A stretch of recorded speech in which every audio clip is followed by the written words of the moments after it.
ഓരോ രംഗത്തുമുള്ള വിശദമായ കാര്യങ്ങളിലേക്ക് ഞാനിപ്പോൾ കടക്കുന്നില്ല. ഇന്ന് നേരിടുന്ന പ്രത്യേക പ്രശ്നങ്ങൾ എന്താണ്?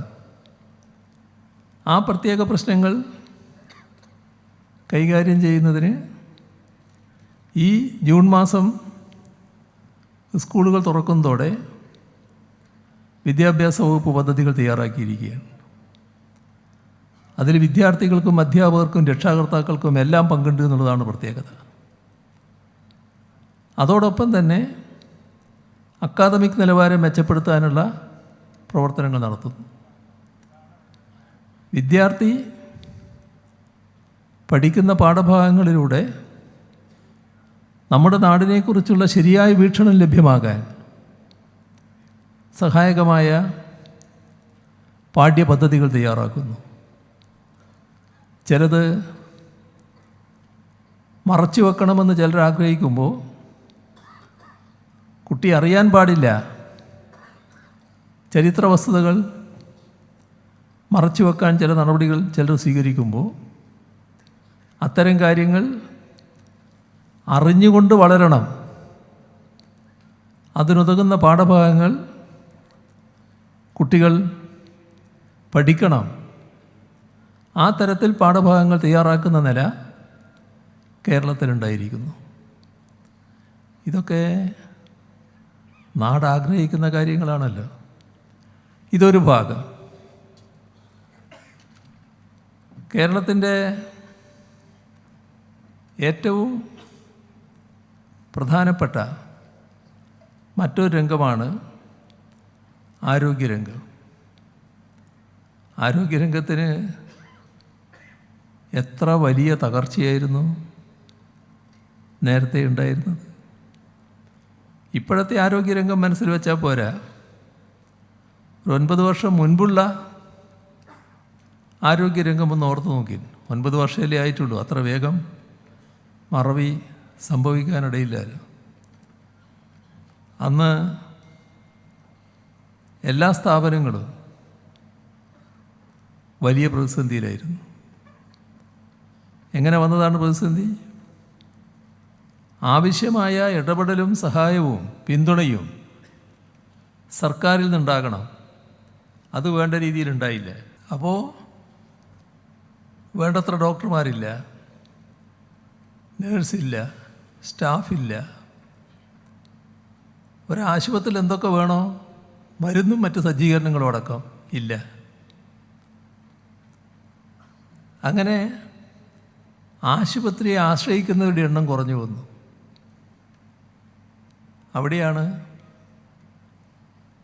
2016 തൊട്ട് ഉള്ള ഈ 9 വർഷക്കാലം നാം വിലയിരുത്തേണ്ടത്. ഇന്നെവിടെ കിടക്കുന്നു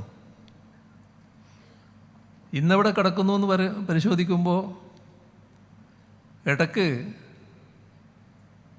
കോവിഡ് മഹാമാരിയെയും നമുക്ക് നേരിടേണ്ടി വന്നല്ലോ. 2016 അവസ്ഥ തുറന്നുകൊണ്ട് കേരളം കോവിഡ് മഹാമാരിയെ നേരിടേണ്ടി വന്നിരുന്നുവെങ്കിൽ കേരളത്തിൽ സംഭവിക്കുമായിരുന്ന ദുരിതം എത്ര വലുതായിരിക്കുമെന്നൊന്ന് ആലോചിച്ച് നോക്കൂ. എന്തേ കേരളത്തിന് അത്തരമൊരു ദുരിതം അനുഭവിക്കേണ്ടി വരാതിരുന്നത്? കോവിഡ് വന്നിട്ടുണ്ട്, പക്ഷേ നാം തയ്യാറാക്കിയ ആരോഗ്യ സജ്ജീകരണങ്ങൾ അത് രാജ്യവും ലോകവും അത്ഭുതത്തോടെയാണ് നോക്കിക്കണ്ടത്. എങ്ങനെ കേരളത്തിന് ഇതെല്ലാം സാധിച്ചു എന്നാണ് ആശ്ചര്യത്തോടെ രാജ്യവും ലോകവും ചോദിച്ചത്. കാരണം കോവിഡിന് മുന്നിൽ പല സമ്പൽ സമൃദ്ധമെന്ന് നമ്മൾ കരുതുന്ന വികസിത രാഷ്ട്രമടക്കം വീണുപോയി, മുട്ടുകുത്തി വീണു. നമ്മളപ്പോഴും കോവിഡിന് മുന്നിൽ പിടിച്ചു നിന്നു. എങ്ങനെ? ഒരു ഘട്ടത്തിലും കോവിഡിൻ്റെ മൂർധന്യ ദശയിൽ പോലും നമ്മുടെ ആശുപത്രികളിൽ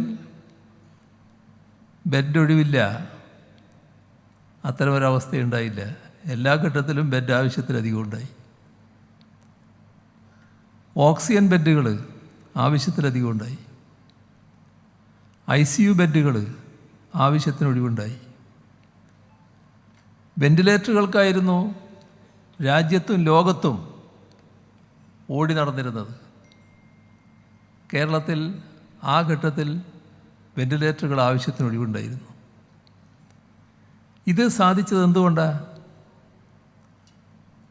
ഈ മേഖല ശക്തിപ്പെടുത്തുന്നതിന് വേണ്ടി ആർദ്രം മിഷൻ എന്നൊരു മിഷൻ പ്രവർത്തനം ആരംഭിച്ചു, ആരോഗ്യരംഗം സജ്ജമാക്കാൻ. 2016